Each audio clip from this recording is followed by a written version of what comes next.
I imagine at one time you were this brilliant little child.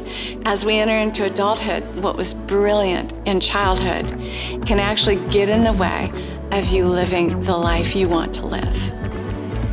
Hello, friends. I'm Nancy Houston. I want to help you live a better life.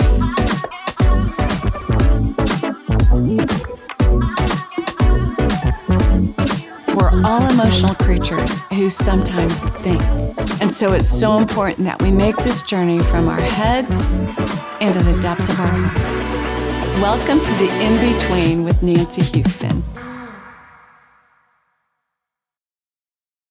Good morning, everybody. It's so great to have you here with us. We are delighted that you are taking some of your precious time and spending it with us today. I have Hector in the studio with us. Actually, my living room. We don't have a studio. We have a living room. So, Hector, so glad you're here. Always amazingly grateful for you. I love you. I love you. Couldn't do this without you. Wouldn't be as fun without you. And I would put on my headphones backwards and do all kinds of super awkward things. I'll do awkward things anyway because that can be awkward. And then we have a guest today. Hi. Jon Chasteen. Thank you for being here. My new friend, you and your wife, Michelle. Michelle's here even. I know. Michelle is here with us. She wouldn't come on a mic, but she's here. I know, but I'm just glad she's here. That's what matters. Me too. We are becoming friends. We are. Yeah, I've heard about Jon Chasteen for, I don't know, what year did you come to King's? 2018. Okay, so since 2018, Yeah. I've heard nothing but good things about you. How do we wait this long to get to know each other? I have That's no not idea. I almost maybe I should go back and be a student again.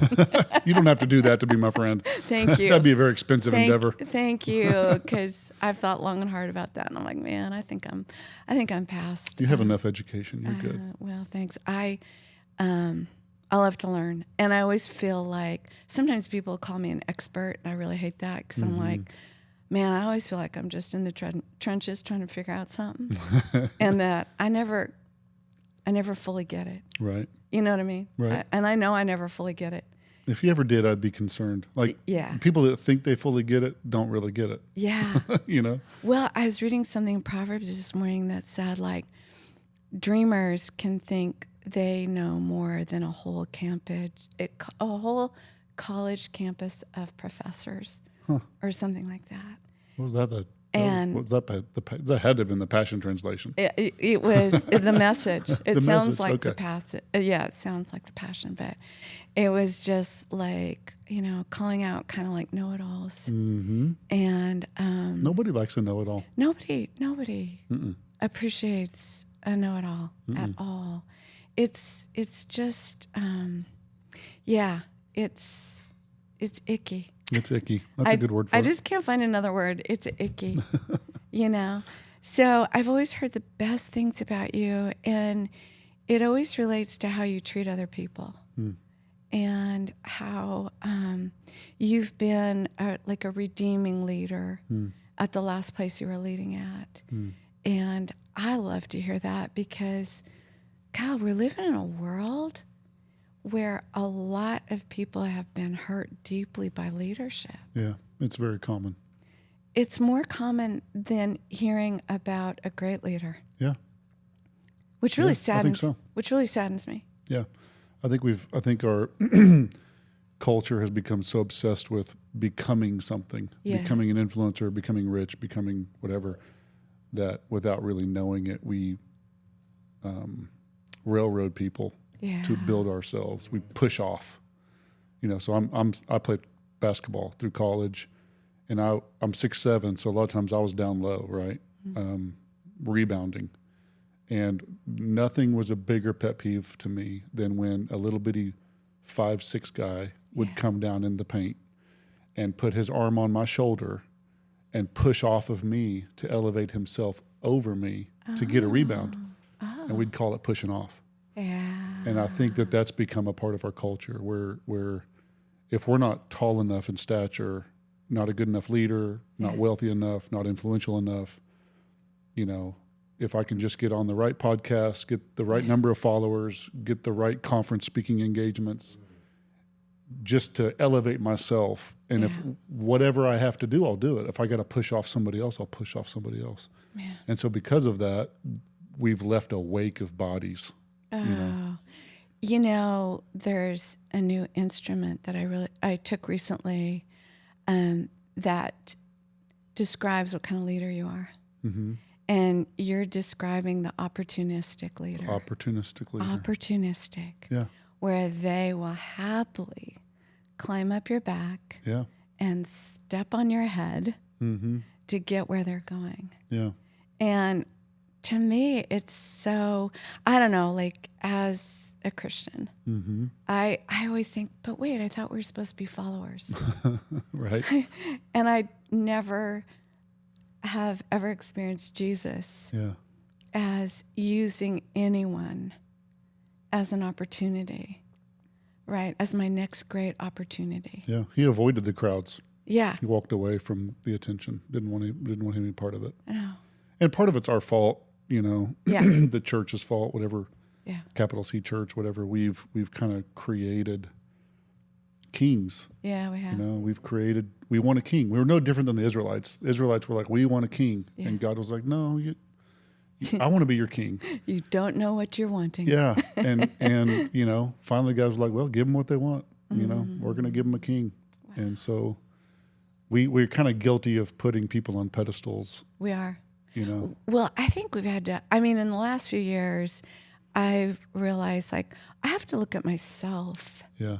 Like, what about some of that did appeal to me? Absolutely. We're human, right? And it's like, Nancy, that's gross. Yeah. Like, what about you thought that was I being opportunistic? Right. Like, people can think, well, if I go to the biggest, best, greatest church, then I'm part of the cool whatever. The clique. Whatever that is. Yeah. You know what I mean? Yeah. And then you get in it and then you go, that's kind of gross. Well, it's like we want to be accepted. I'm talking to a psychologist here. You should talk, not me, but isn't that really at the core of who we are as humans? We want to be accepted. Yeah. I think belonging is super big. Yeah. And the reason why belonging is so vital to our humanity is we actually do regulate each other. Mm-hmm. And so when I can be nested, it have really good, safe relationships, then my polyvagal nervous system can calm down. Okay, you just said a really big word there. Right, I know. You just proved that you're the psychologist and not me. No, but I've been studying the polyvagal nervous system lately because... can you tell me what that is, please? And I'm not even sure I'm that qualified to answer that. But it's like it lands here and it goes up into our brainstem and it goes down to our toes. Wow. It's our nervous system. Mm-hmm. And so when our vagus system's been hijacked, then we are hijacked as humans. So, for example, if I'm in fight or flight, then I might look at your face and instead of going, oh, there's John, who's my friend's face, and he can help regulate me, I might look at your face and go, oh, he looks angry today. Oh, he doesn't like me. Oh, he's rejecting me. Oh, he's unhappy with me. Oh, I must have done something wrong. Based on cues that you're perceiving in me. Because my nervous system's off, not because of you. Interesting. When my nervous system is okay, has calmed down, then I can actually use you and other people to self-regulate. Interesting. And so I think that's why we are living in such an anxious time. Anxiety, you know this. You've been preaching on this. Yeah. Anxiety's on the rise, depression's on the rise, suicide's on the rise, hopelessness is on the rise. It's really, it's heart-wrenching. I'm so glad you've been speaking and addressing depression. Yeah. Because it's so real. And I've really been studying male depression. We think females have way more depression than males. I don't think it's true. I just don't think males have had. We don't talk about it. No. Males have no. We don't talk about nothing. No. No, we're closed books. Yeah. And so I think men are suffering in silence. I think so too. And I've got a husband I love deeply and dearly. I've got 4 sons, got a lot of male friends. And I'm like, it makes me like sometimes just sob to think that men have been socialized to hold all their depression inside and manage it all by themselves. Don't show weakness. No. Yeah, I was having coffee with a pastor just yesterday morning, and he had listened to my message about Elijah last weekend and how Elijah had a mental breakdown, soul crisis, suicidal. And he was sitting in a coffee shop just wailing, like crying, bawling right in front of me. God bless him. It just built up. And I don't even know this guy. I've met him like one time. But he knew I was a pastor, and so he felt like he could be.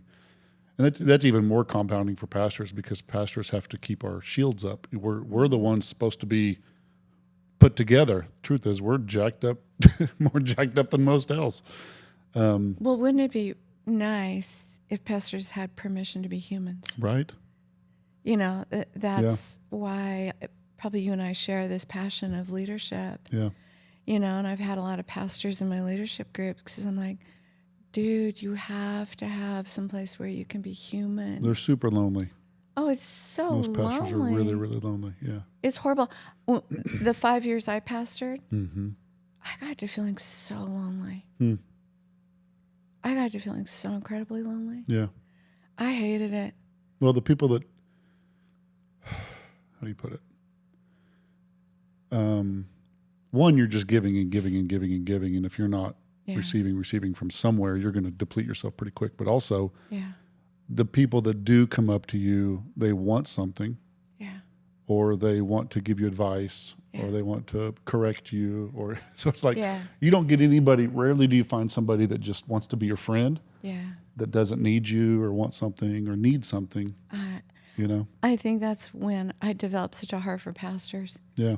Because it's incredibly hard. And I remember even like saying to like I had a ton of volunteers I loved, and I'd always say to them, I am so human. Yeah. Please just let me be so human with all of you, because we're close. But a lot of them didn't want me to be human. They wanted me to be more than human. More than human. They wanted me to be extra human. And I'm just like, people, I am not extra human. Yeah. And so that's why I think it felt lonely, because they wanted me to be more than I am. And it's exhausting to be more than who you are. Wears you out. I just want to say a bad word right now, because I really do, because it's how bad, like S word, F word, like at least H word, like it's because there's variations. I know. I just want to say the S word. That's not that bad. I know. It's so but because it's so awful. It's demeaning and dehumanizing. Yeah. And if you're not super careful with it, you can go grandiose with it. And we've seen a lot of leaders go grandiose. Why do you think that is? Do you think it's because, kind of going back to what I said about the Israelites wanting a king? Why do we want a king? Do we want a model? Do we want somebody that we can put on a pedestal that we all can hope to achieve to become that someday? Does it make us feel better about ourselves?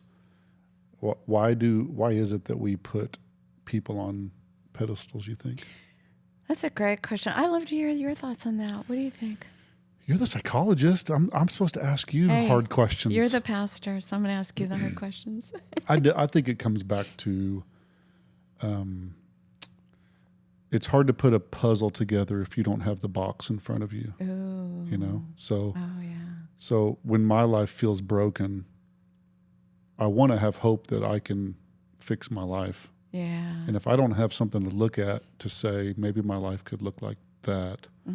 And so maybe, I don't even know that we do it consciously, but maybe subconsciously we just kind of project things on people, hoping that we can be that or have a model to strive after. I don't know. No. It's pretty fascinating to me. I loved your explanation. That is spot on. And we've created, even the church in general, and I pastor a church, but obviously, even the way we do church is like, think about it. We put a man or a woman on an elevated stage, and we're all sitting in a submissive posture while someone stands behind a lectern above us, looking down at us, lecturing us. Yeah. So it just kind of projects this. It's what's really weird to me is, like, I'll preach, and then you see people in the lobby afterwards, and they look at you like you're a god. Yeah. It's super bizarre. I'll never get used to that. No. You walk by somebody and they just stare at you. Now, maybe it's because I'm 6'7" and I have a giant nose. That's possible too. But they just look at you like, oh my gosh. Yeah, they do. And I'll never, I don't want to ever get used to that, but I just think it's weird. And I think it's because you say words that are life-changing. Yeah. But it's not you doing it. It's the word of God. It's sharper than a two-edged sword. It penetrates to the dividing of soul and spirit. Yeah. And so it's such a powerful tool that when it comes through your mouth, it changes lives, because the word of God never returns void.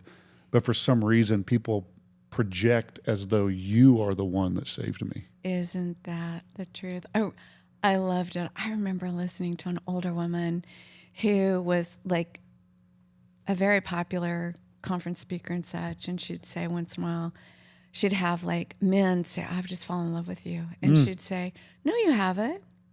You've fallen in love with the Holy Spirit inside of me. Wow. You haven't fallen in love with me. You don't know me. Yeah. You don't know me at all. You don't know me. My husband gets to know the real me, but this is some fantasy. It's weird, so when I took over Victory Church, it was on the heels of a moral failure. So not mine, but my predecessor had a moral failure. Yeah.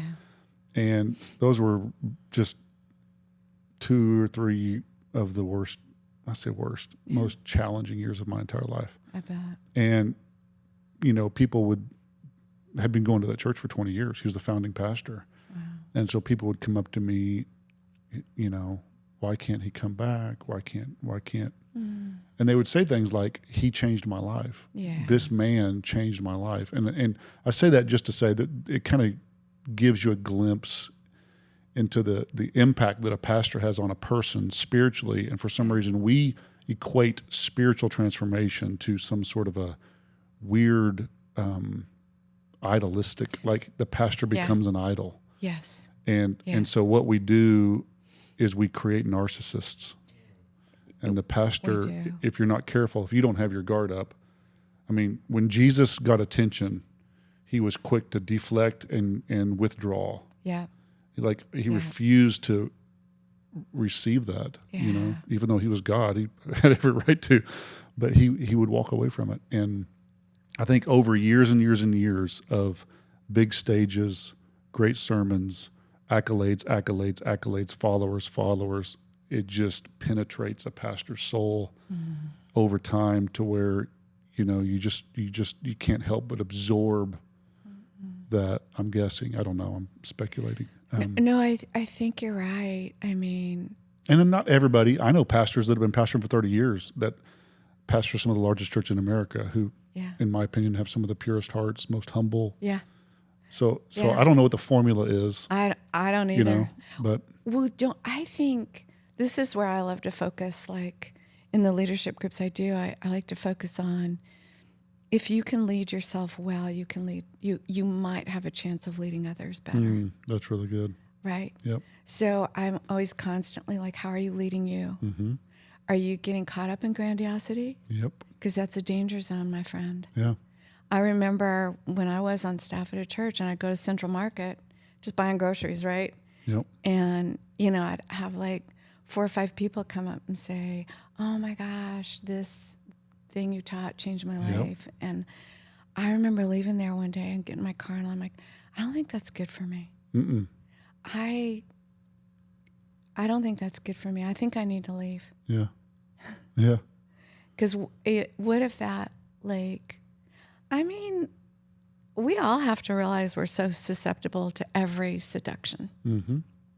Oh, big time. Yeah. And I'm like, this feels like some sort of creepy seduction. And I don't want to just accidentally drink any Kool-Aid. I'm not saying, listen, when I say that, I'm not saying I ever thought I was so great. It was just some, some person, some central, no, not a big deal, right? Yeah.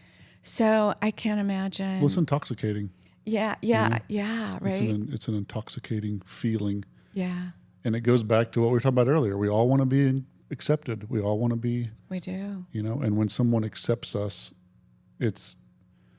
or rejects us. Rejection is such a massive impact on people's lives. Massive. So it really kind of goes down to the core of who we are. Acceptance and rejection are two of the most. One's intoxicating and one is just completely debilitating. Oh, it's so debilitating. Yeah. Yeah. I shared the story with you a little bit, but in 2005, I was diagnosed with lupus. And, I'd done a lot of therapy and done a lot of work on my childhood stuff, but there's just been so much rejection. And it is soul crushing and it affects your body. Yep. You know what I mean? Yep.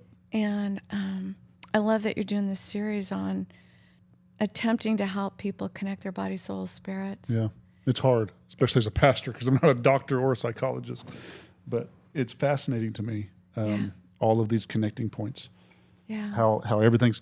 Wow, that just made this couch really. Hey, do you want one of these pillows? Here. No, do you want a smaller one? Good. I was just sitting wrong. Oh, okay. I'm so sorry. Well, no, I know you're tall, so I have to put a pillow behind me because otherwise I might not reach the floor. I thought it was just a little bitty, tiny, weird little pillow, and when I moved it, I realized that is the support system of the entire couch. So we could probably spin that into a great leadership We talk. probably could right now, but we'll resist. I removed a pillar.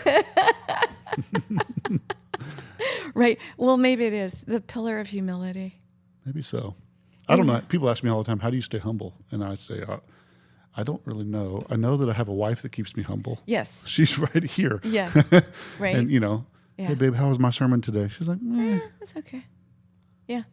It's okay. But thank God we have, somebody to slap us around a little bit. Yeah. Somebody that sees you pick your nose. I don't mean literally slap you around, but I mean like, hey, dude. You're not that big of a deal. I know how human you are. You're not that big of a deal. You are so freaking human. Let me remind you how human you are. Because, shame does one of two things to us, and we see this all the time. And we either go up with grandiosity or we go down with I'm less than. And neither one of those are healthy, helpful responses. I think a lot of leaders go into leadership carrying tons of baggage. Yeah. And so, I think so too. I think some of the most successful leaders I've ever met, what actually got them to their position of whether they become a big-time pastor or a big-time CEO or a big-time whatever, part of what got them to that was their unhealth. Oh. Like so for example, if somebody had massive father wounds, and so they have this inner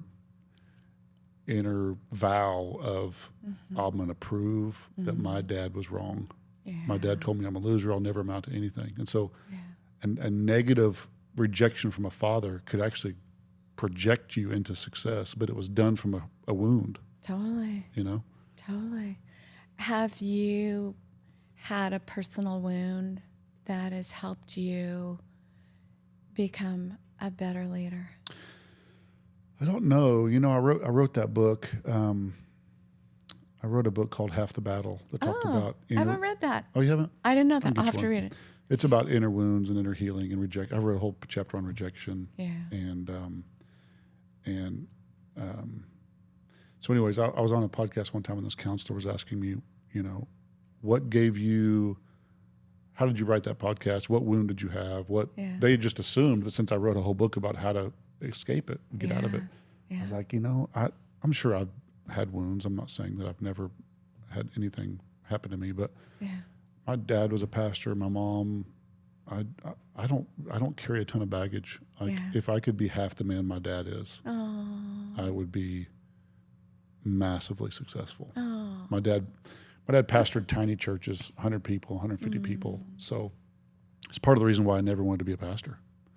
I just saw how hard my dad worked. Yeah. That's a real pastor. Like, I'm not a real pastor, right? I lead people and preach and do a couple hospital visits and do a couple funerals here and there. And I'm not saying, I'm not discounting what I do. It's important. Yeah.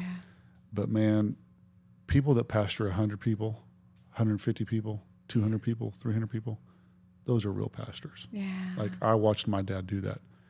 Buried everybody, married everybody, every hospital visitation. Yeah. Saturday nights, we didn't have Saturday night church. The family was at the church cleaning toilets. Yeah. Like all of us, me and my 2 siblings and my parents. Like, to me, that's really shepherding.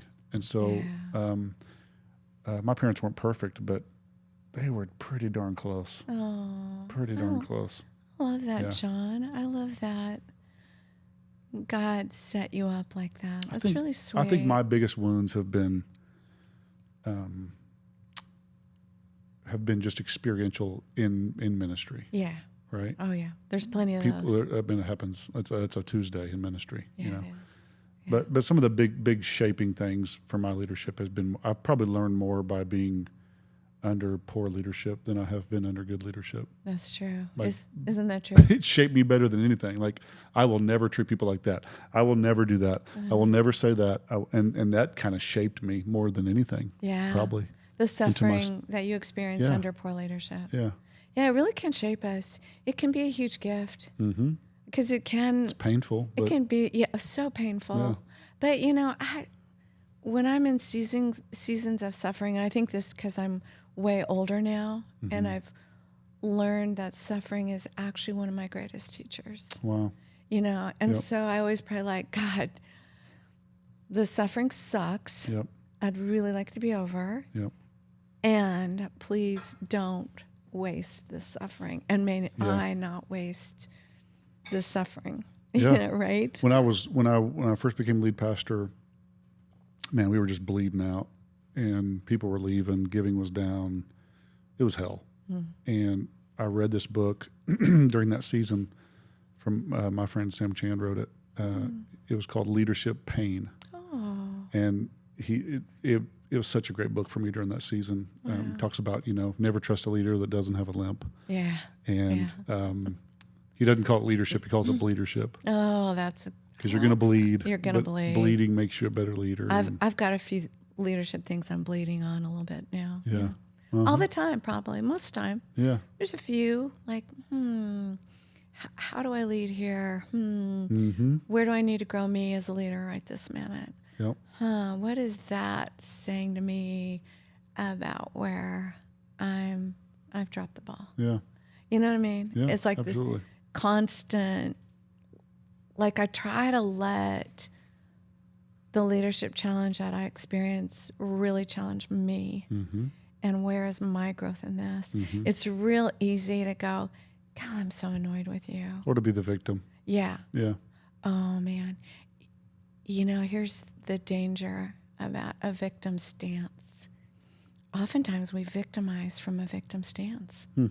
Tell me more about that. Well, we can feel victimized, right? And then if that becomes our stance, yep.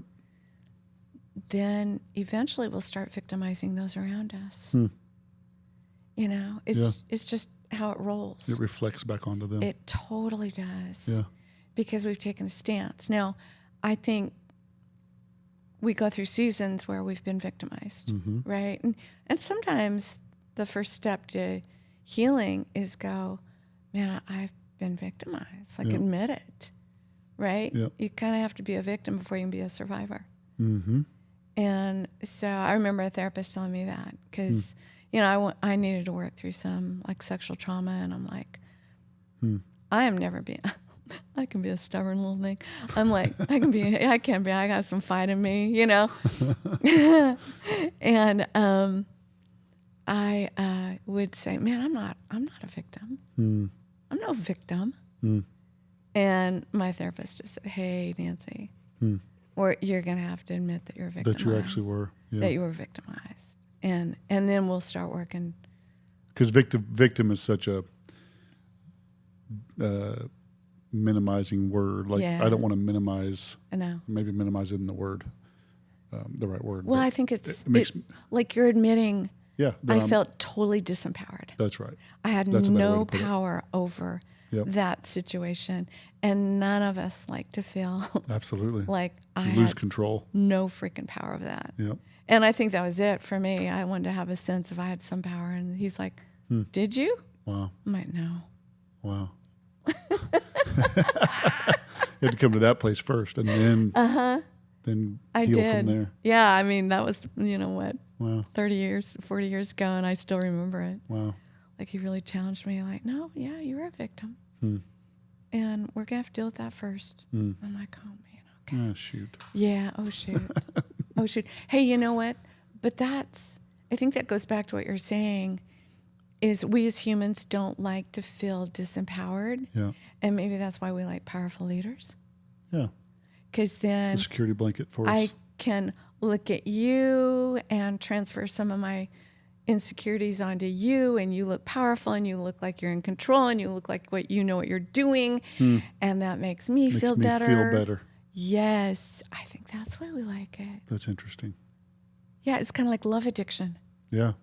We transfer all these longings and desires and how you're going to be the ideal lover.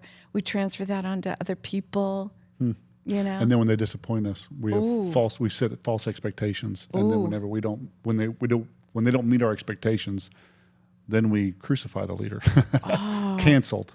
Oh, or we crucify the person who was supposed to be our love object, you know, and like we demonize them, we change the narrative. They say one of the solutions for love addiction is just appreciation. Yeah. Really? Just appreciation.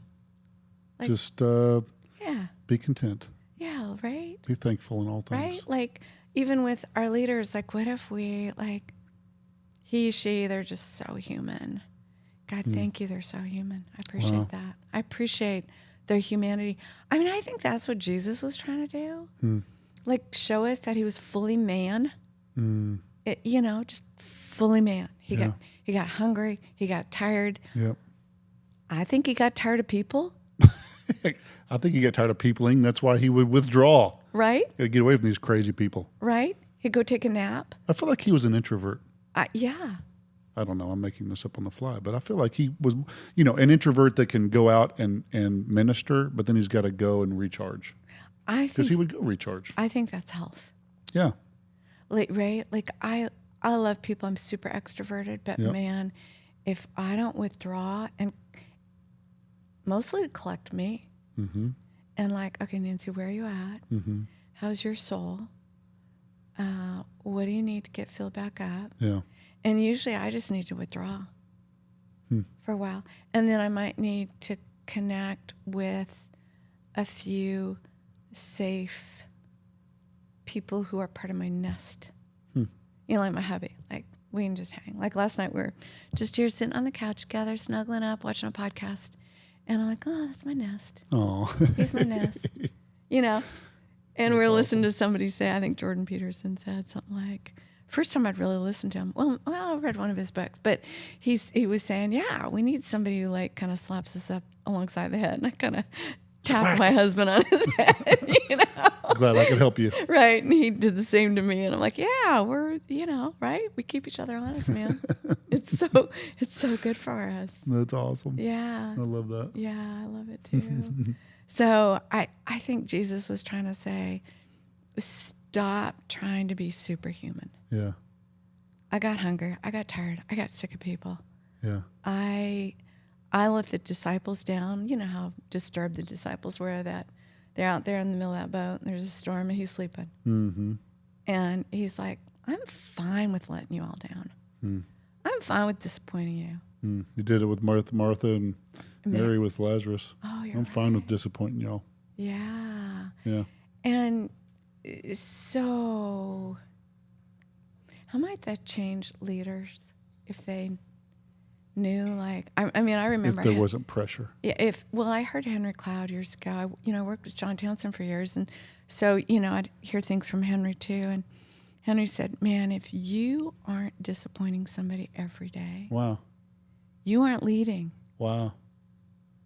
And so lately, I'm trying to grow myself in that because I can be a notorious people pleaser. Me, man, I'm guilty. Guilty as charged. It is my number one stickler. Yeah. It's my number one saboteur. Yeah. If Nancy's going to sabotage herself in some way, it's going to be pleasing and achieving. I'm guilty of that. Is my wife nodding her head yes behind me? She's smiling. She's smiling. She's a knowing, wifely smile. It's adorable. I've gotten better at it. It's like I've become, this is going to sound terrible, but it's like I've become, what's the word? More, not jaded, I don't know. Ministry has made me withdraw more. Yeah. Pull away. And maybe there's a certain health to that. But you do that too much, it's very unhealthy. But I think I'm becoming better at not being a people pleaser. Yeah. Is she nodding her head no behind me now, or is she's still smiling? She's pretty still right. Okay, in this just moment. making sure. She's kind of like neutral a little bit. I used to be like, I'll tell you a story. I wrote about this earlier on my Releader deal. So I used to be, when I first took over the church, people were leaving left and right. And so anybody that wanted to have coffee with me, I would go. Any email that came into the church, I would reply to it. I'm like, please don't leave. Please. I was just hundreds of people leaving the church. And I would just constantly be trying to keep people from leaving. Yeah. So Jimmy Evans calls me one day. And he says, hey, I was praying for you, John. And I feel like I have something the Lord wants to share with you. And I said, okay. And he said, now, Jimmy, all of his analogies for me were very crass, disgusting. Okay, so I'll just set up your audience for this. Yeah. But he would say, hey, John, when you eat, your body will automatically absorb the nutrients and vitamins that it needs. Yeah. And then your body excretes the rest. Right. It pushes it out, right? Uh-huh. And he said, your church is a living organism. And there are people that come and people that go, and you don't get to decide who you pastor and who you don't. Wow. And he said, and they come to serve the body of Christ. And we're not calling people crap. That's not my message here. It's not the analogy. But he said, your church is a living organism, and some people will come and they will bring nutrition, they will bring vitamins, they will bring resource, gift, talents, anointings to your church. Yeah. And the body has a way of flushing out people that need to go on somewhere else. Yeah. And he said, John, let me ask you a question. Have you ever reached down in the toilet and picked up what's in there and ate it again?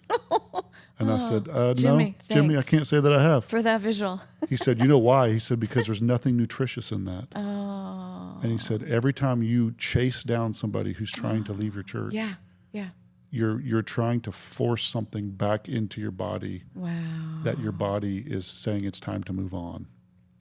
And it was just like, okay, the people pleaser in me, for some reason I took it personal. And I think that's the key for me. I don't know if it is for you, but it is for me. Like, I take it personal. And really at the core of it for me is what the Lord showed me several years ago was an orphan heart. Yeah. That, orphans have no home. No. They have no parents. Yeah.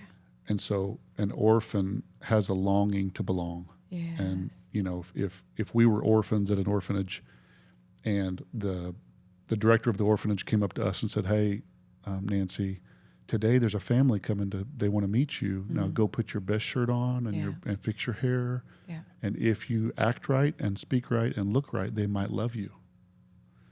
And so what the Lord showed me is that the core of my people pleaser was an orphan, that I haven't had an orphan heart. Yeah. I don't like to call it an orphan spirit because I think spirits become this thing that, well, it wasn't my fault, and if somebody just lay hands on me, they can cast it out. No, it's your own heart. It's your own jacked up stuff. Yeah. And so God began to show me that I operated many times as an orphan. I was so obsessed with what people thought about me. And if I act right and speak right and be perfect, then maybe they'll accept me. Yeah. Maybe they'll love me. Yeah.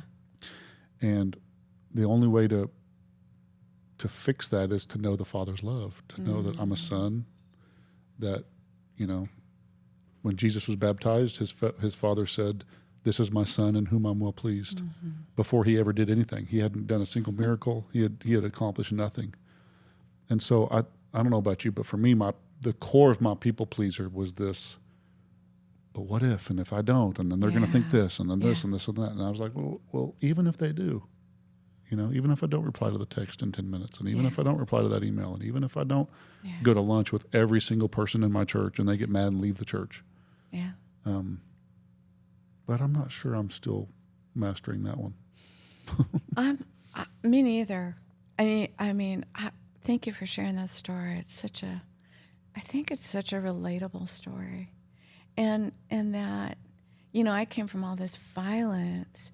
So for me, pleasing could feel life and death. Wow. Like if my dad walked in and I could tell he was agitated. Wow. I would run to my room and clean my room. Are you serious? Oh, man. So yours has more of a fear base. Oh, it was terror. Wow. Terror. Or I'd say, Dad, lay on the couch and I'll rub your feet. I'd try to soothe and smooth them. Wow.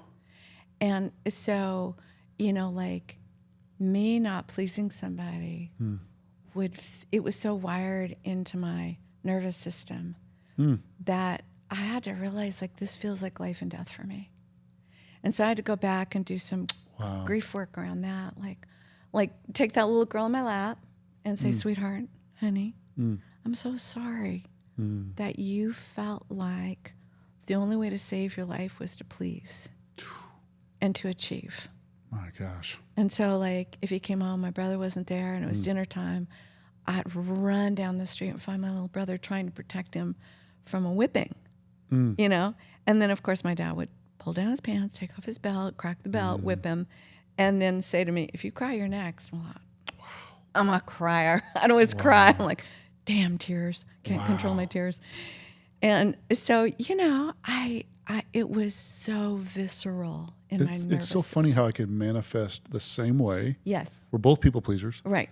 Mine comes from an orphan. I need to belong. I need to be accepted. Yeah. Yours came more from a fear. Yeah. Terror.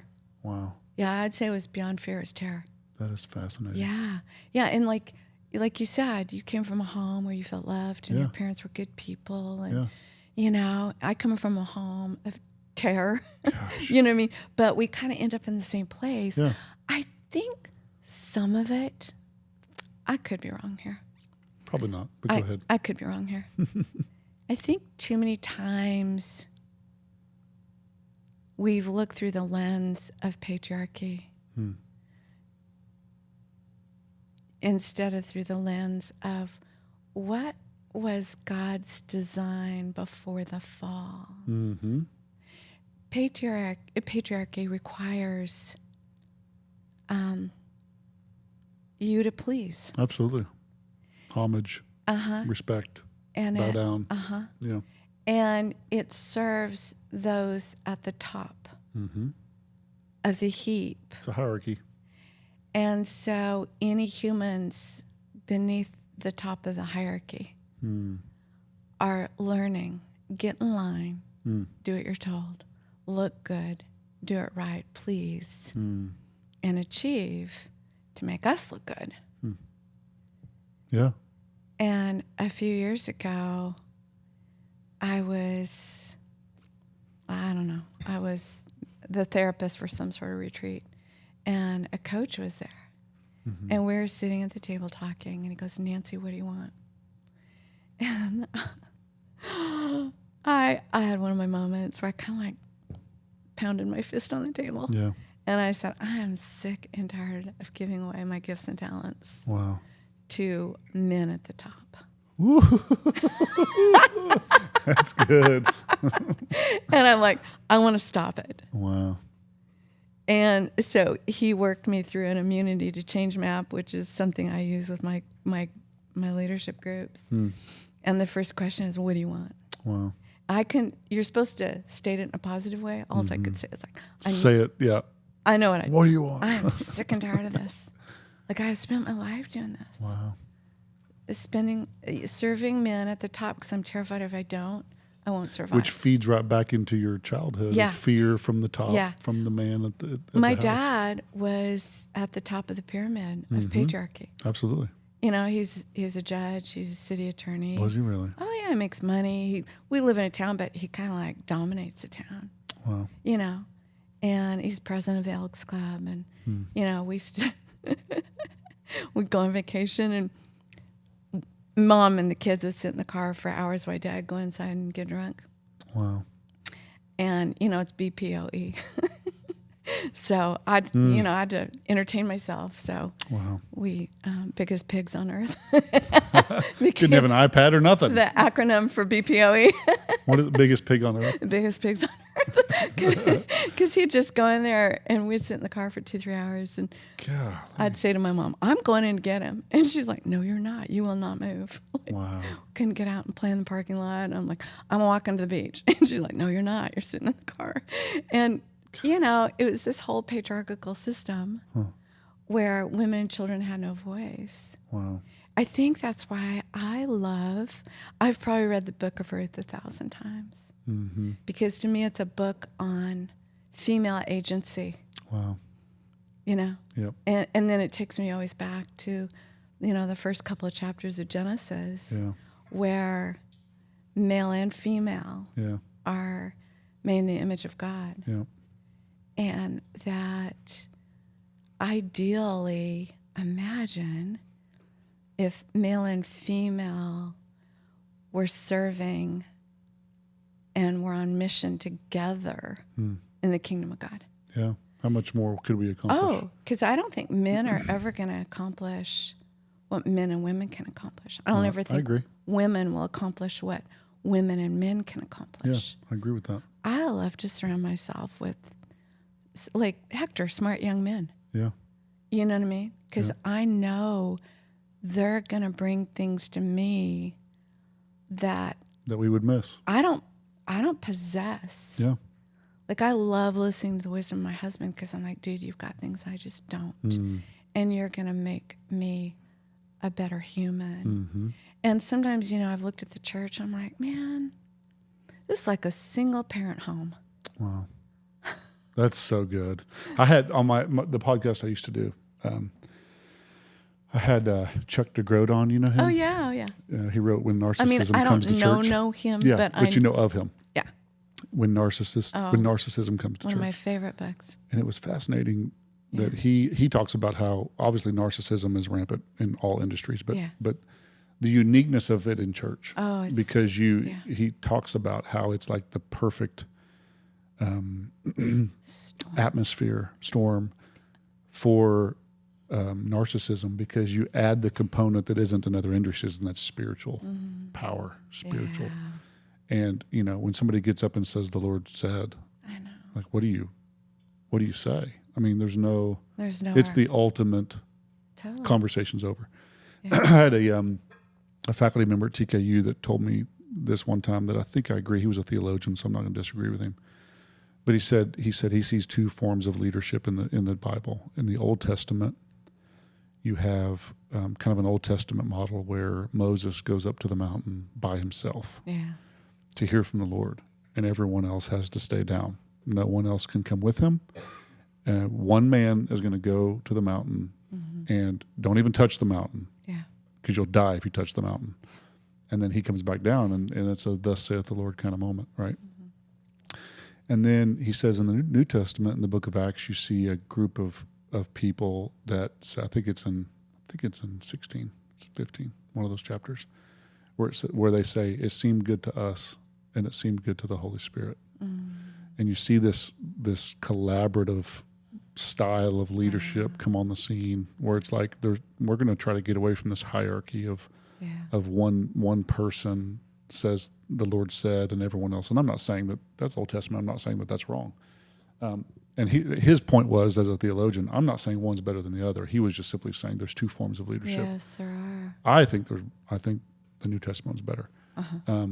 It's the way I choose to lead. I'm very, very relational leader. Yeah. I want a group of people. I truly believe that there's wisdom in a multitude of counsel. I do too. Now there may be moments where they look to me and I need to make a decision, but I want to lead. I want to lead relationally. Oh man, I do too. I remember when our sons were teenagers and they blew curfew, right? Are you listening, Michelle? Because this happens to our daughter frequently, so we're going to lean in here. And so teach us. I'd say my husband would conk out, so I'm the one who'd wait up. She's nodding her head. Yes, that's me. I confess. He conks out. Yeah. And so, it's 12:10 and curfew was 12. And they come strolling in and I'm waiting. And I'm like, hey, super glad you're home. Mm-hmm.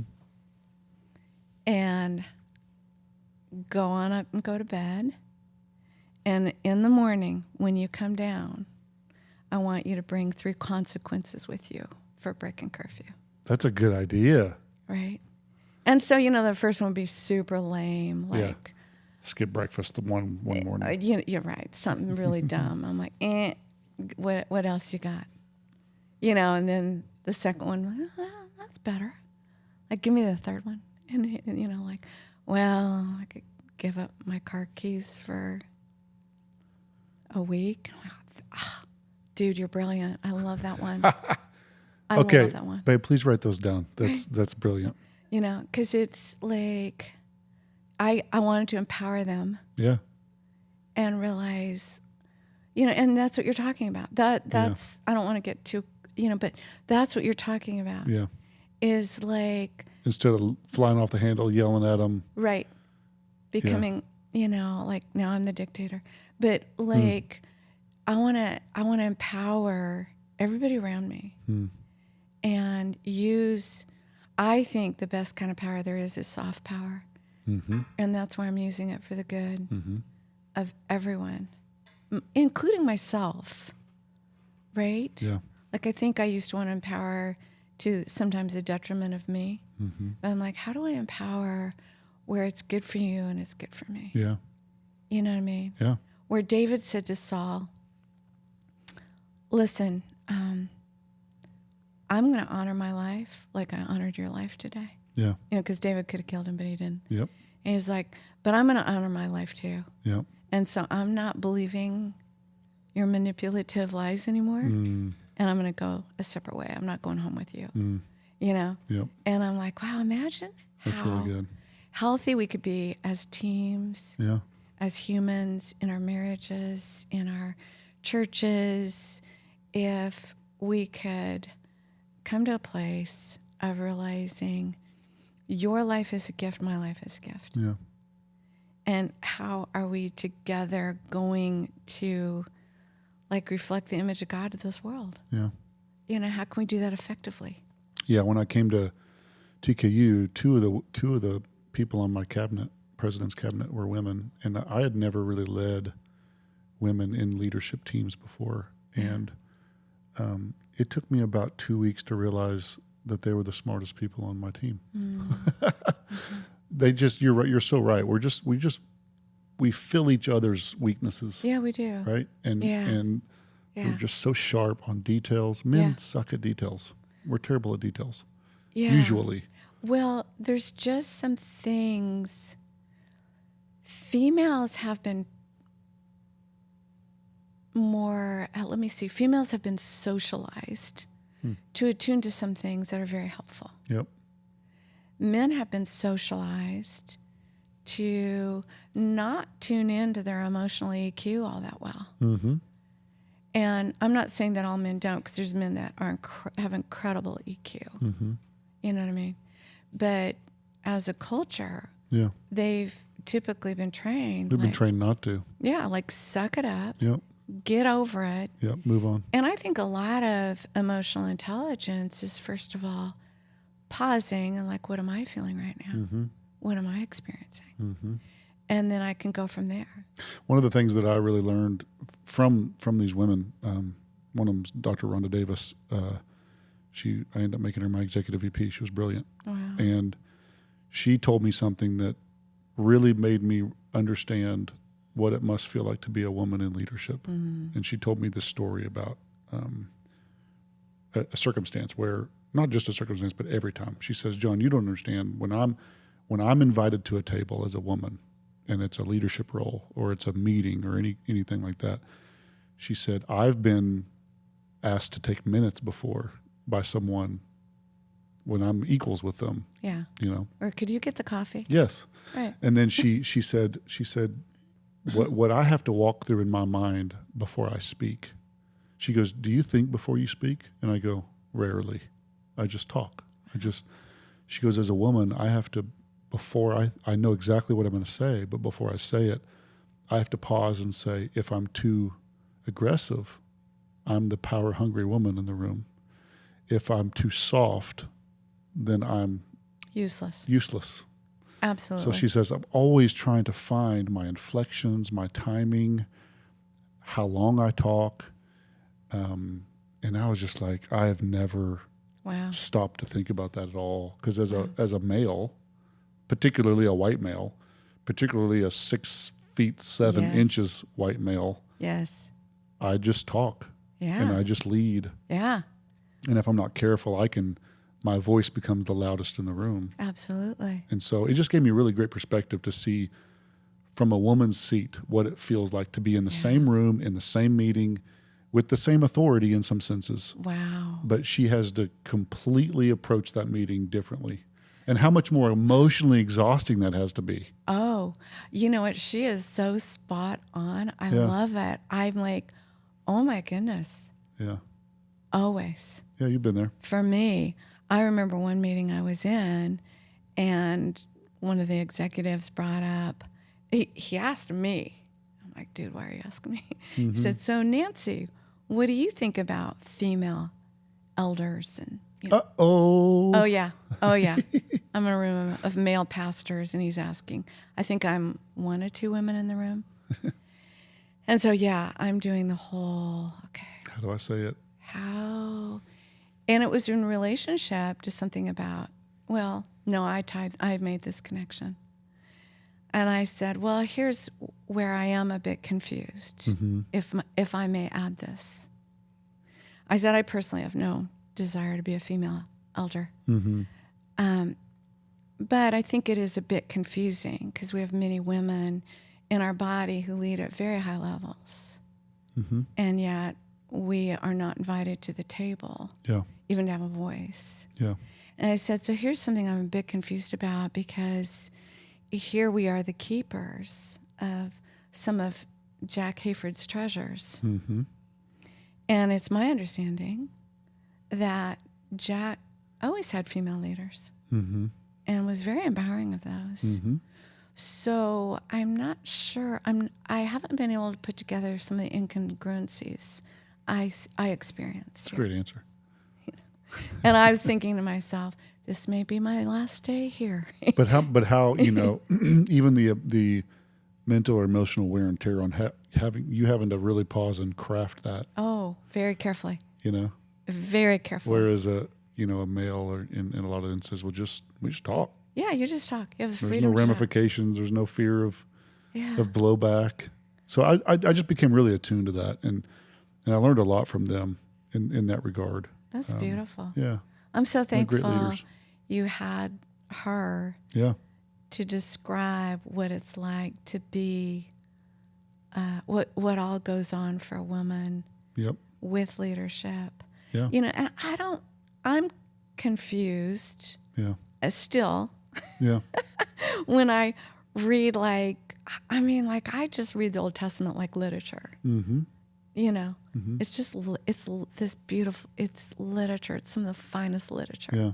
And I love literature, so I love it. Yeah. And when I read like the story of Deborah, like there's a man I love that story. Who's saying to her, I won't go to war without you.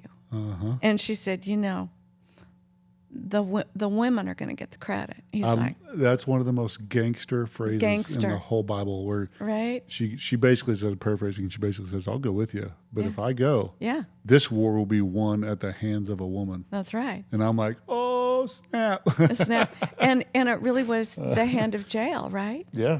It wasn't even Deborah. No, she drove a tent peg through that dude's head. Exactly. It was amazing. I mean, the guts. I preached a sermon on that at a women's conference one time. Yeah. Well, I love that story. The word for woman, my understanding, is Azer. And Azer is a word, means warrior. And I wonder if, what if we saw women as warriors? We're going to war without warriors. Yeah. Yeah. What if it's like, oh my gosh, she'll have my back. Yeah. And I'm like, there are times where I'm like, I fight for my husband, my sons, the men in my groups. I'm like, I'll fight for you. Yep. I might fight with you right now. Women are fiery, man. You get some women fighting for you, you're in good shape. Exactly. This girl sitting behind me, man, she'll pray. Right. She can pray the paint off the walls, and exactly. I need that in my life. Isn't it the truth? Yeah, we're a team. Can you imagine not having her? No. Having your back? All right? And I'm like, Kyle, what if there could be a shift? Yeah. How much better? I mean, I remember when Ron and I were raising our 4 sons, and sometimes we'd have to call time out. We'd take each other back to our bedroom to kind of duke out our parenting differences. Not in front of the kids. No. Yeah. I mean, sometimes we duke some things out in front of the kids to show them how you resolve conflict. Healthy conflict. Yeah, That's but good. not when it was about one of them. Mm-hmm. So we'd go back in the room, and I'd say, dude, you are being so hard on him. And he'd say, and you are being so soft on him. Mm-hmm. And if our goal is to raise a man, Yep. then you need to stop coddling him. Yep. And I'd have to say, God, you're right. And then sometimes I'd say, you are being completely unfair. And he'd have to say, you're right. You're right. Yep. And so, but That's great. I think that together, we raised some pretty great sons. And he couldn't have done that by himself. No, you balance each other out. And I couldn't have done that by myself. Yep. And imagine if that truly is the picture that God wants of man and woman. I mean, if man's the image of God and woman's the image of God, and that woman wasn't created to complete man, there wasn't anything wrong with man. Yeah. He's lonely. Yep.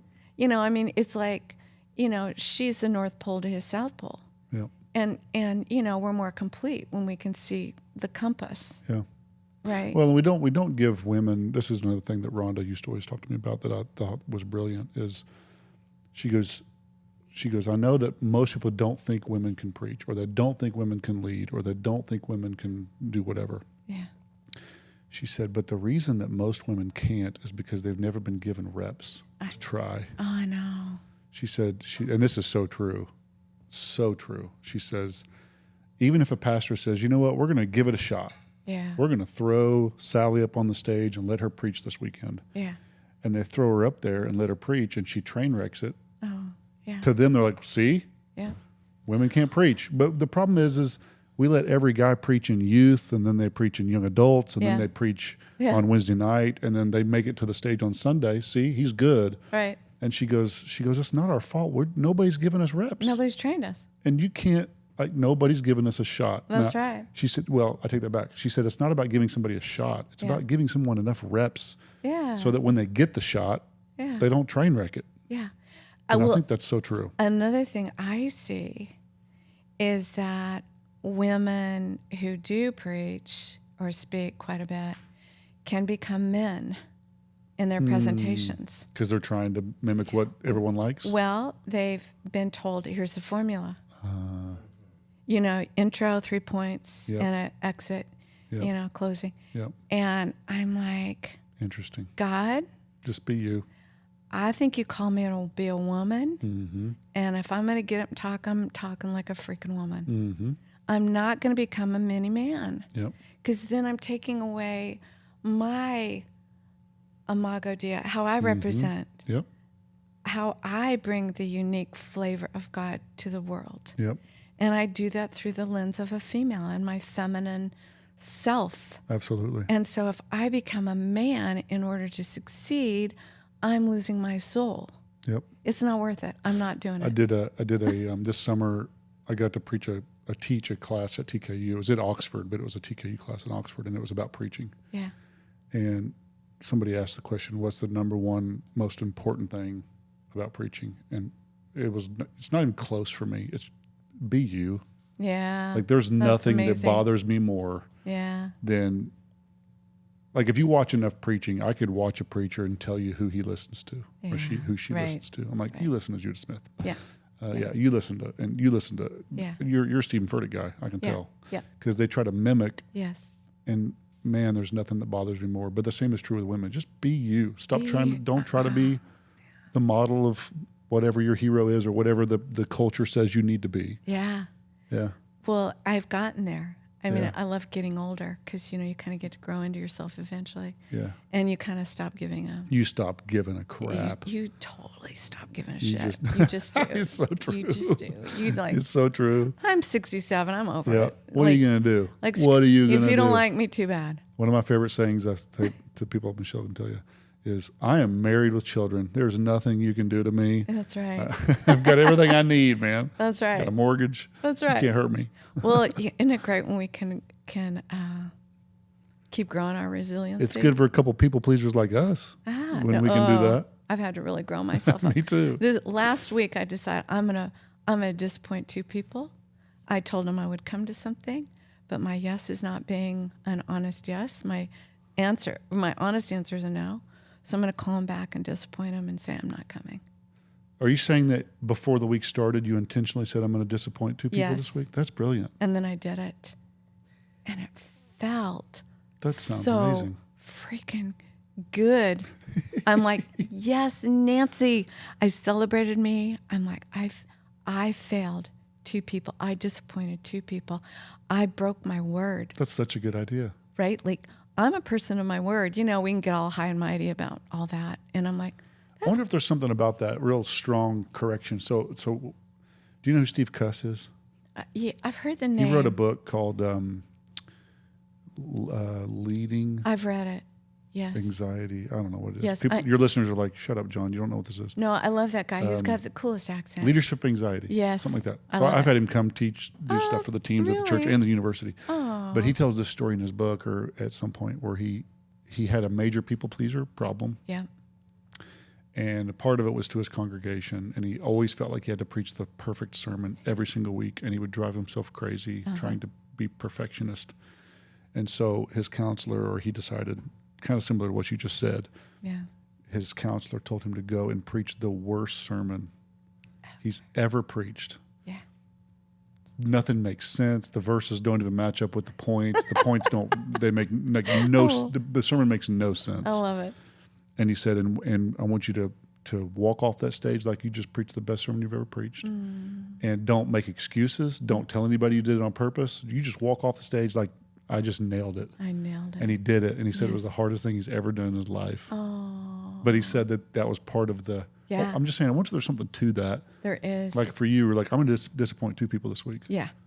Yeah. Is there psychology to that? Is there something to that? There really is. Like we can get hung up in these ideas that are not helpful. Interesting. Like I'm a person of my word. And I'm like, no, I'm going to not be a person of my word 2 times this week. Interesting. I said I'd go, and now I'm not going to go. It makes me I know. cringe just thinking about it. I know. Like for me, it's being on time. If I'm going to be late on purpose, I'd be like, I know, right? And Just just cringe. sit and feel all the anxiety. Oof. Right? Like before I made the calls, I had to sit and like, okay, let's sit with your anxiety, Nancy. Because this is really anxiety driven. Mm-hmm. It is. And here's 100%. Here's what I think. Anxiety is like, it spreads like the flu. Mm-hmm. And so if you have an anxious leader, beneath you, everybody's going to be anxious. Yeah, it is contagious. Right? Yep. Like there used to be this woman who would feel obligated to speak. And she hated it. It was horrible. God bless her. I'm like, you shouldn't torment yourself this way. And my daughter-in-law, like we're at something where she's speaking at, and my daughter-in-law, when she's done, she goes, oh God, thank God she's done. Thank God that's over. I am sweating. I feel so anxious for her. For her. Right. And I'm like, anxiety spreads. So if leaders are leading with anxiety, their whole organization is anxious. Oh my word. Yep. And anxious people aren't creative. Yep. We aren't. They're robots. We're so shut down. Yep. We lose all of our humanity when we're anxious. Yep. I'd heard a story recently of a therapist who was working with a couple, and like I think he was a president of a huge university, very successful black man. Yeah. Very successful, highly esteemed out in the world. And then he'd come home and he'd kind of act like a baby. And his wife is like, man up. I don't get it. Like out in the world, he is like the superhero. and like the most incredible, competent, successful, classic black man you could imagine. Yeah. And then he comes home and he's like this baby, and he lays on the couch and he moans and groans and feels sorry for himself. And she said, I'm done. And the therapist said to him, okay, I've got an assignment for you. I want you to go to the most prestigious steakhouse in Washington, D.C., where he's well known. And I want you to order an enchilada. And the guy said, oh, they don't have enchiladas at the steakhouse I go to. Exactly. He goes, exactly. And he said, and I want you to get obnoxious about it until they ask you to leave because you are so obnoxious. And then when you get kicked out, I want your family and friends to be on the outside celebrating you and cheering you on. Wow. And he did it. Did he really? He did it. And he said, man, that just shifted everything. Something about swinging the pendulum so far to the other side. So far. That's like cleanses your soul somehow. It does. It's interesting. Like we got to get some of this stuff just up and out. And, you know, if they say you're in a double bind, just don't do what you always do. Do something else. Is my wife taking notes behind me right now? Because I feel like I'm going to get home and she's going to be like, okay, babe, this is what we're going to do today. You're going to do this, and you're going to disappoint this person, and you're going to cuss this person out, and then you're going to do this, and you're going to do this. Right? Right? I love that idea because we get in these human double binds all the time. Yeah, where we do. You're damned if you do, you're damned if you don't. I get it. I feel like I get in those all especially the time. if you're trying to please. Yeah. And then if you're like, wait a minute, I'm not going to do one of my typical moves. I'm going to do something different just to shake my own brain up. It's fascinating. You know? And terrifying at the same time. Right? I know. And so, yeah, I've really been like working on this saboteur of the pleaser and calming it. And one of the best things that helped the most, first, calm my nervous system. Because if I'm anxious, I naturally go to pleasing. So for 5 years, I was the president of the Kings and pastored Victory Church. Yeah. And we did well. Our marriage did well during that. Our kids, God, protected our kids. I was very disciplined about Fridays or Sabbath. I'm coming home at 5. We had a routine, right? Yeah. And it worked. Yeah. But I didn't realize, so I stepped down from the Kings into June. July and August, I didn't realize how fast I had been moving, my pace, and it was manageable. And we were doing it, and it was working, and I think that there was even a little bit of pride in me that, like, see, I can do this, and we did, and we crushed it, and the church did well, the university did well, our marriage did well, everything went well, but I'm not sure my soul did. I was okay. I had a great relationship with the Lord. But what I found is July, in particular, we went to Hawaii, which was great. That kept me busy. When we got back, I realized most of my day was filled with, I'm supposed to be doing something right now. Like I almost had an anxious heart. Yes. Because I was so used to my calendar being boom, boom, boom, boom, boom, boom, boom, boom, boom, boom, boom. I had 2 assistants, and they're like, you need to be here this day and here this day. And poking their head in my office, hey, your next appointment's here. This person needs to leave. And I just like, boom, boom, boom, boom, boom. And then all of a sudden, it's 2:00 in the afternoon, and I'm laying in my pool at home. Like, is this allowed? Am I cheating? Is this okay? And I had like anxiousness from it. Absolutely. Because I was so used to perform, achieve. And then I went into this mode of, man, I think this is how I'm supposed to live, but this is so uncomfortable for me that it took me and I think I'm still trying to get used to that, honestly. But it's also simultaneously amazing. I'm like, this is amazing. Isn't it? Man, I hear you. Because, I had this accident a year ago. Yeah. Had surgery, and my OT said I had to spend 4 hours a day in OT. And so he's like, 4 hours. Yeah, you cannot work the way you work, because I'm the same way. Yep. You're an Enneagram 8, I'm a 7. Yep. We got a lot of energy. Yep, I'm ready to go. 7 and 8s, we wake up feeling like I'm a racehorse. Somebody open the gate and let me go. It's so funny you use that because I've used that analogy. You have? Yeah. And I hate it when I feel like I'm stuck I do too. in the gate. Don't put me in a Don't. corral because I'm meant to run. Right. I am too. And, so yeah, I could do the same pace as you. It's funny. My counselor told me one time, and it helped me a lot because like I don't rest well. No. I don't do rest very well. Yeah. And Michelle gets mad at me sometimes because I don't rest well sometimes during the day. And my counselor told me one time, he said, well, it's because you're a racehorse. Mm-hmm. And I said, what do you mean? He said, well, there's lots of different kinds of horses. There are horses that are show horses, just for their looks, and they prance around. Yeah. There's leaders that are work horses that are meant to pull heavy loads. Yeah.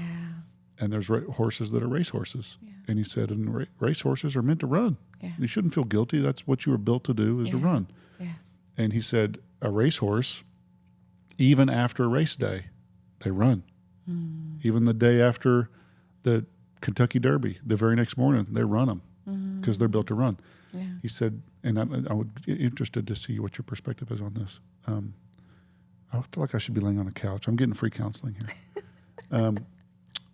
He said, so even on your days off, it's okay to run. Yeah. But like when go on vacation, right? Yeah. He would say, get up before your kids are up, write something, express yourself, do something creative. You love to write, you love to produce content. So get up early and take a trip around the lap, a lap around the corral. Yeah. And then it worked for me. I would get up, I would take one lap around the corral, and then when the family's up, I feel like I've gotten some dopamine hit of some kind, and now I'm ready to relax. I'm good. I'm chill.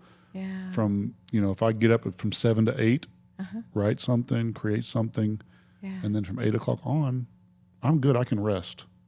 Is that weird? No, that's beautiful. I do the same thing. I get up every morning and I write. I just buy like dozens of legal pads, and then I write 3 morning pages every morning. 3? That's amazing. Yeah, and one's usually like, I do whatever I need to do. If I need to do some pitching and moaning, I do some pitching and moaning. You know what I mean? And then, the last page is usually, unless I've gotten carried away, is like, okay, God, do you have anything you want to say? Anything you want to, kind of instruct me on? Yep. Correct me. Encourage me. Yep. Do your mojo on me because I need it. And man, that like calms me because part of my racehorse is my mind. Yeah. Me too. It just it can just it doesn't stop. Go. Yeah. And so writing, you're right. It's like it is that race around the corral. I love that. I never thought about that. Yeah, I feel like sometimes I think it's good. Sometimes I feel like it's the needle in my arm in the morning. Is it bad that I need this dopamine hit in the mornings to produce content or to do something productive so that I can relax? Yeah. So some days I'm like, is this Lord, is this a coping mechanism? Yeah. Or do I really need this? I don't know. I wrestle back and forth with it, but I know that it works. Yeah. But sometimes I wonder, I'm like, is this my drug addiction? Like, is this my is this my needle in the arm? Is this my snort the line so I can do my day? Right. I don't know. I don't think it is. And I realized, like, for me to slow down did feel really scary. Mm-hmm. The one thing my dad would say to us kids is, I'm going to teach you damn kids how to work. And so it was kind of like, that's the one thing. Yep. And I know how to do that. Right? Yeah. And so I had to start going, is there more to me than that, though? Yeah. And how much have I put there that doesn't belong there? Yep. And I've had this thought this year, I don't know, and I could be wrong, that I think maybe all of us have been working too hard, and that God wants us to spend more time delighting and less time grinding. I had a friend who's born the same year as me, and he'd call me and say, well, us 56ers are grinders. And I'm like, I don't want to be a grinder anymore. I'm not sure how to liberate myself from that. Yep. But I really want to. And then I had this accident. It was just such a blessing. Force, I'll make you lie down in green pastures. And that's usually how it works for me. Yeah. You know? So I think a big key to that, though, is what you said a while ago. You said, all right, I'll write 3 legal pads. And then I say, Lord, is there anything in me? Like it's David saying, examine my heart, Lord. Yeah. So I've got this, I had this picture in my office at TKU that it really encouraged me, helped me, prodded me along. And I still love it. It's a beautiful picture. And it's this picture, a snapshot of a picture that was taken in the late 1800s in a mining cave in pitch dark. You can't see. And there was a flash of some kind where they were able to take this picture, maybe in the early 1900s. I'd have to look through the description. And it's a horse. It's a workhorse. And he's got chains all over him, and he's pulling. You can't see what he's pulling, but he's pulling something out of the mine. And the inscription says, like, this picture was taken, and you can see this horse, and he's up, like his hooves aren't even on the ground. He's up on the tippy toes of his hooves, and you can he's pulling with all of his might. And the inscription reads, pull it 1 more mile. And that, I would read that, and it would just inspire me. I can pull this thing 1 more mile. And I loved it, and it, and I still love it. And at the same time, I wore this necklace around for almost 5 years. I went to Israel, and we had this. I bought one of the mite, like a widow's mite, and it was an actual one from the Bible times, and it was encapsulated, and it was. I would wear it on my necklace. I would wear it on my neck, and I would think of the scripture. She gave everything she had. And every time I would look at it, I didn't take that thing off for 5 years. Never took it off. And every time I look at myself in the mirror, I would say to myself, I'm going to give everything I got. Wow.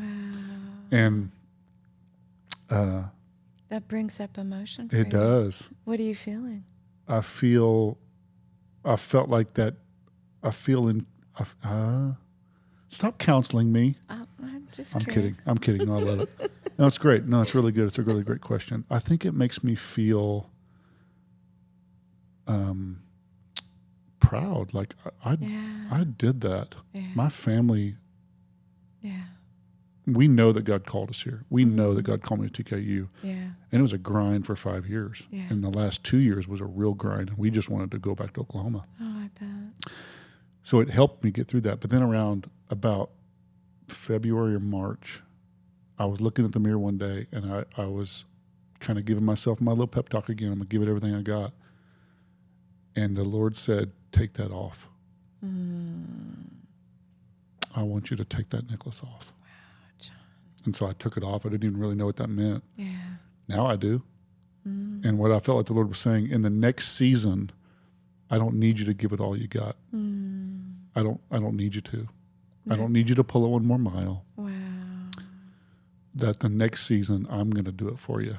Ah. And I don't think it was a rebuke. I think he was proud of me. Yeah. I think he was happy that I stepped up and did what we did, and my family did what we did. Yeah. But it was so encouraging to me. And I say that to say, I think that's the key, right? Is that we have those moments as leaders, whether we're a workhorse or a show horse or a race horse, where we do what you did every morning. Lord, is there anything in me? Yeah. I mean, I think that's the key to all of it. And for me, it was like, okay, looking, and now that necklace is laying on my dresser. I haven't touched it since then, and I don't want to wear it because I feel like the Lord is saying, this next season is not by might nor by power, it's by my spirit. So just get out of my way, Man, that's what he's been saying to me. Nancy, get out of the way. That's so good. And will you say yes when even if you're uncomfortable, like even with some of his podcasts, like the guy who's branding it, he decided he wanted to just name it the Nancy Houston Podcast. I'm like, no way. And then the Lord's like, and what I ask of you? Because, I thought, well, that kind of sounds egotistical. That's uncomfortable. Right. Can't we name it something fun? The basement? I don't know. The living room? Can we call it the living The room? penthouse? I don't know. Call it something, the top floor. I don't know. Call it something else. The mid floor. We're mid, whatever. But yeah, and I just felt like the Lord's like, hey, I'm asking you not to work hard. It's so hard. And I think that's why he's asking us to do that. Because he knows that our tendency is to work hard. Is to grind it out. Yeah. And the problem with that is when we do that and we are successful, then we get all the glory. Well, that's where, we can go a little grandiose, a little high. Yeah. Like, oh, I can work hard. Maybe that's just our ego. Mm-hmm. I don't know. I've really been trying to look at where are the places I go high, where are the places I go low. Because those are just shame. And I want to I think God wants us all shame-free. Absolutely. You know what I mean? Now, we have guilt where we do something naughty and bad, and we should, but we're not walking around captives and slaves to shame. I think it was, I can't remember who it was, told me this. I think it was one of my campus pastors. I can't remember. We were talking about this one day, this idea of, really letting God, not about your hard work, it's about God. Yeah. And he said, have you ever walked through a vineyard and seen heard vines groaning to produce fruit? Never. It's like, no, they just produce fruit. They just do. As long as they're connected to the vine, right? Yeah. As long as they're connected to the source, yeah. They just produce fruit. It's what they do. And I think that's, the fruit of the Spirit for us is that we shouldn't have to strive and groan and grind. And so I think that's something God's teaching me, and it's not easy. I'm actually not enjoying it very much. Yeah. Because I want to take the reins. It's like there's got to be a detox from the way we've done life. We've got to be detoxing. Yep. And when you're detoxing, it feels pretty crappy. Totally. And uncomfortable. Well, you're doing something that it worked the other way, so why change it? Exactly. Everything else I've ever done is because I grinded it. Yeah. I think that maybe there's been a little pride in our grinding, and I wonder if we've made grinding a form of godliness. And if it really isn't. Yep. All these things we can make, well, that's God. And it's like, is it? Is patriarchy God? Right. Not sure. Right. I think we've confused. I've been obsessed with that story. I've been reading it over and over again. That one I preached on was 1 Kings 19. Like, what was God? I can go 50 different ways on it. Like, what was God doing to him? Yeah. Maybe it was a detox for Elijah. Maybe it was a season that God pulled him out into the wilderness on purpose to work on his heart. Or maybe Elijah overdid it. Maybe he was grinding too hard. And obviously he was. Oh my gosh. When you think about it, he slaughtered how many? Over 100 prophets of Baal. He dug a ditch. He built an altar. He ran up Mount Carmel. Can you ran imagine 100 miles to Beersheba. The psychological exhaustion of murdering 100 people? Demonic. Like, it's not what he did is demonic. He was murdering demonic spirits. Yes. Can you imagine the emotional wear and tear on him? One of the things I love your message on that. It's so good and so healthy. And one of the things I was thinking about is how, the angel baked him bread on coals. And I'm like, how intimate. Yep. I think that's what God wants to remind us is like, my love for you is so intimate and so personal. And what's better than hot bread? It was already warm. He delivers, wakes him up to a warm loaf of bread. Yep.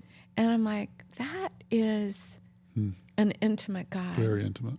Who is bringing comfort. Yep. That's comfort food. Yep. Right? Amen. Warm bread Amen. is the best form of comfort food. He probably had butter on it. Yes. And I'm like, honey butter. God, And I'm like, God, you're showing him comfort. He needed comfort. Kindness. Because he had just been in such a fierce battle. Yeah. Emotionally and psychologically, he had nothing. Yep. And I have to remember to tell myself, I used to get I could get depressed if I was sick. And I had to learn how to help myself and say, Nancy, you're tired. and you don't feel good, it doesn't mean the world is coming to an end. It doesn't mean everything's gone dark. It just means you need a nap. I say that to Michelle every Monday. You do, yeah. I think I said it this past Monday. I feel depressed. Yeah. I feel, yeah. and I have no reason to be. So I always have to remind myself, it's Monday. I just preached all weekend. Yeah. I'm emotionally and mentally drained. So you actually do have a reason to feel down on Mondays. It's true. It's how you talk yourself through that. Yep. It's that self-leadership. Yeah, and from a leadership perspective, I used to always tell my assistant at TKU and the churches, I don't want to make decisions on Mondays. No. Don't bring me any questions. No, because it's not me making the decision. Right. So it wouldn't be a healthy decision. No. Yeah. So I wish that all people listening, I think if we could have way more self-compassion, instead of, we ask ourselves questions like, what's wrong with me? What's wrong with me? What's wrong with me? Like, I shouldn't feel this way. Yeah. I have no reason to feel this way. Instead of like being compassionate and just staying curious. Well, isn't that what God asked Elijah at the mouth of the cave? What are you doing here, Elijah? Like, I don't think that was a yell, no exclamation point. No. It was Elijah, search your soul. Yeah, curiosity question. Ask I want you to ask your own soul, what am I doing here? Why am I in this funk? What's wrong with me? Isn't that great? Yeah. Man, how would all of our lives be different if we could be compassionate and curious? Yeah. Yeah. Yeah. And we're probably just so busy that we never stop to think. Harshness never helps. Mm-hmm. But compassion always does. Yeah. Right? It's so true. Yeah. Well, thank you for being my... Thank you. No, thank you for being my guest today. Oh, my gosh. I'm it's an honor. Huge fan of the work that you and Michelle are doing and what you're planning in Grapevine. You said something about this at the beginning. Yeah. I love the way, I know we're meeting, like, is it a gym, maybe? It's like a performing arts center. Performing arts center. Yeah. And so you actually don't stand on a platform. I have to look up. You stand on the floor and look up. You guys are intimidating. And I'm like, well, this is different. I know. I kind of like it. I really like it. It feels intimate. And then you invite us down to the river.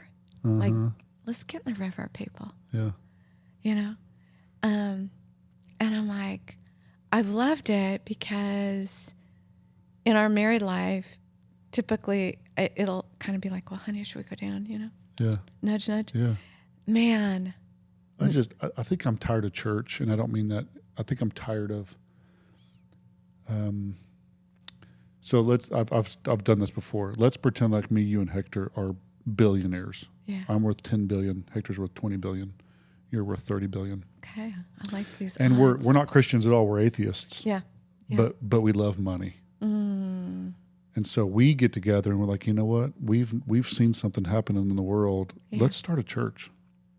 Let's start a church and let's build the most beautiful building. You invest 30 million. I'll invest 10. You invest 40 million. Yeah. We're going to build the most beautiful building in the most pristine location, wealthy area, perfect intersection, LED walls everywhere. We're going to hire the most talented, gifted worship leaders on the planet. We're gonna hire a pastor that's just an amazing communicator. He can rip sermons and preach the paint off the walls. We could actually grow a massive church, and God had nothing to do with it. And our God was many. God wasn't even involved at all. And the average person that came and sat in the pews some would sense it, know it, discern it, but the most Americans would just come in, sit down, absorb, consume. Yeah. I loved it. It was great. Here's my tithe. See you later. And so there's a part of me that, and I love the church. I'm not bashing the church. I always tell people that are deconstructing, hey, be careful because that's the bride of Christ. Yeah, amen. So don't talk too bad about the bride of Christ. You talk about my bride, we're going to fight. Yeah, yeah. So I don't want to bash the bride of Christ. Me neither. But I want to be very careful that we don't become so programmed that the church knows what we're doing before we even do it. And so, 3 songs, sermon, prayer, go home. 3 songs, sermon, prayer, go home. And so I drive my staff crazy because there's a lot of times that I'll take the planning center thing and I just rip it in half. I'm like, all right, we're switching it up. We're just going to do something different today. Good. So I love altar calls. I love. Yeah, me too. We were respectful with time. We're not going to keep people there for 3 hours. But if my countdown clock goes into the red, Yeah. I appreciate that, and the thing that's been so sweet for Ron and I is Ron has just been like, he kind of can't respond fast enough. It's been him. Wow. More than me. I mean, I'm right there with him, but it's just so sweet to see his heart responding and something new is happening. Yeah. It's been precious. And, I kind of want to take back what I just said. I said, I'm a fan of what you and Michelle are building. It's not really true. Yeah. I want to re-say this. I appreciate that it feels like you genuinely care and love for people and want to lead from a healthy place. And that's what I am a fan of. Yeah. Does that make sense? Yeah. I think part of that is because Michelle and I never wanted to be pastors. Like, it's the last thing on planet Earth. Like, if Michelle would have known I was going to be a pastor, she would have never married me. Yeah. And so we just didn't want to be pastors at all. I hear you. Like, I never wanted to be a sex therapist. I never want to do a podcast. I don't want to do, there's a lot of things I don't really want to do. Yeah. Yeah. But I wonder if the whole book of Jonah is like, man, if God puts something in your heart and you don't speak it, I'll chase you down. Yes, I will. And you've hurt the whole body. Yeah. Because you aren't doing what I put in your mouth to do. Yeah. You're not doing what I put in your heart to do. It's really good. And it's like, okay, God, man, we better do it. This isn't about do we like it or not, do we want to do it or not. It's more like, God, what are you saying and how can we attempt to align and follow you? Yeah. I had a guy, when I first became lead pastor, I don't want to say who it is, but I had a guy that, I'll be careful how I say it, but he sat right in front of me with a mediator and I was talking to him, and he put his finger in my face and he said, you don't know what you're doing and you're going to run that church into the ground. And I said, you're right. I don't know what I'm doing. Yeah. And I hope I never do. Yeah. And one time I called it was probably 6 months in, 8 months in. I was so in over my head. I never wanted to be a pastor, and all of a sudden I'm a pastor in this mega church with multiple campuses. When I became the lead pastor of Victory Church, I'd preached like 5 times in my life, ever. God, scary, right? And I called, Craig Rochelle became a real pastor to me and friend, and I called him one day, 8 months in, and I was crying, and I just said, man, I don't know what I'm doing. Yeah. And it was just like this confession of, I have no idea what I'm doing. Yeah. And I was waiting for the pastor of the largest church in America, in my eyes, the greatest leader, Christian leader on planet. I was waiting for okay, here's the 3 steps and here's 5 things and here's what you need to do. And he said the most healing thing anyone has ever said to me. He said, John, I don't either. Oh, I love that. He said, the truth is none of us have any idea what we're doing. Yay.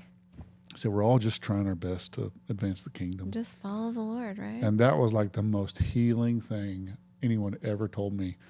And so I ended up hiring people on my leadership team that had never did what they do. Yeah. And we just became a bunch of misfits trying to figure out. and there was something about that just keeps us real humble. And I hope I never really figure this out. Oh, man, me too. I think that's where pride kind of creeps in. I think we're kind of screwed if we think we got to figure it out. I do too. So I love it. I'm do too. like, hey, this following what we sense God's saying and doing. Yep. And I don't think we realize what we do to people sometimes. I think I mentioned this at church the other day, but when we first started the Grapevine campus, everybody told me, this campus is going to explode. You're going to have thousands of people coming. It's going to be unbelievable. I hope not. And I hope not too, but I understand their heart. They're trying to be encouraging, but what they don't realize is they're actually putting pressure on me. Yeah. And now, if I'm not careful, if I don't guard my heart real closely, my doer will kick in to prove them right. Yeah. And so I've had to really guard that. You know what? No. I mean, if 100 people come, or if 1,000 people come, or if 10,000 people come, or if no one comes, we got to shut this campus down. Yeah. It's okay. It's okay. It's So okay. good. It's okay, orphan heart. Calm down. It's okay, orphan heart. Calm down. Yesterday or maybe a couple of days ago, I had a client who's just left a mega church as a pastor. And he goes, you know what? I'm thankful I was there because I'd always wanted to pastor a mega church. And he said, and now that I have, man, I would be honored to pastor 50 people. Wow. I would be honored to pastor maybe 100. Wow. He said, it's kind of like you said, it wasn't in the storm, Yep. in the wind, it wasn't in the fire, Yep. it was in the whisper. Yep. And I'm like, you know what? Maybe that's true for all of our lives. Maybe we just keep looking for the big thing, and maybe peace, joy, contentment, fulfillment isn't found in any big thing. Maybe it's just in the quiet, restful, peaceful places where we're attempting to attune our hearts to hear his whispers. Maybe that's where it's at. That's where the real joy is. Yeah. And I think, I feel my tears come up because I'm like, Lord, thank you. Because honestly, the way I run, it usually does take like an accident or sickness or something to still me. Yep. I must be a little brat that way or something. Difficult child. Forgive me, Lord.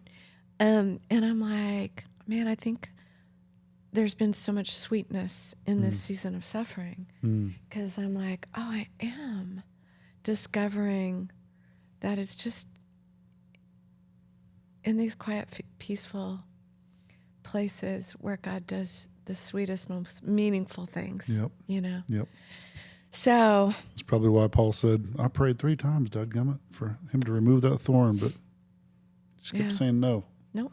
Kept saying no. My grace. Yeah. My grace is sufficient. Yeah. Yeah. And it is. Yeah. Right? It always is. So anyway, thank you really for being my guest today. And loved it. I like that you say you don't do sermon series, you do seasons. Because knowing the season we're in, I think, is half the battle. And so you're in a season where you're supposed to run hard and pull that load 1 more mile and don't give up. That's right. And don't quit. And now you're in a different season. And that was for that season. And if you're still all chained up and pulling a big old load, and that's not the season you're in, you're going to mess yourself up. You're going to pull some hamstrings and cause some harm. I've got that picture in a box and that necklace on the shelf. That's right. And there may be another season that I pull that out. But that's right, because it's a new season. And so if we're not listening for the whispers, we won't know what season it is. And I want us all to know, what season are you in? Right? Because that's where we find peace and stillness and quiet. And, racehorses run hard, but they rest hard. And they sleep good. So part of learning how to do this is, how do I rest hard? So I'm trying to do that in this season. So, well, listen, we could talk about a lot of things for a long time. We could. Hector, we'll have to have Jon back soon. I'd be honored. This has been, for part 2 and then part 3. I need to have you on my podcast too. That would be fun. Soon. Your podcast is The Re-Leader? The Re-Leader. The Re-Leader. I've listened to all of them. Thank you. I have enjoyed them. And each one I'm like, oh, I needed that right now. Oh, I needed that right now. Oh, thank you. That was the nugget that is going to help me today. I'm having fun with it. Yeah, so I hope you'll keep having fun with it. Yeah. I'm loving it. Good. Well, bless you. Thank you. Hey, friends, dear friends, thank you for joining us today again. And I hope that, something just spoke to your heart today and that you feel loved on and encouraged and know that, if you're feeling like Elijah right now and you've out in the desert and you're whooped and you're exhausted, you're mentally and emotionally just at your end, then I hope you know that you have not lost God's love, and He's for you. And He wants to bring you a hot loaf of bread and to comfort you and give you the rest you need and refresh you so you're ready for the season that will come next. But try to pause and enjoy the season you're in. So love you all, and look forward to more of these conversations with you. I imagine at one time you were this brilliant little child. As we enter into adulthood, what was brilliant in childhood can actually get in the way of you living the life you want to live. Hello, friends. I'm Nancy Houston. I want to help you live a better life.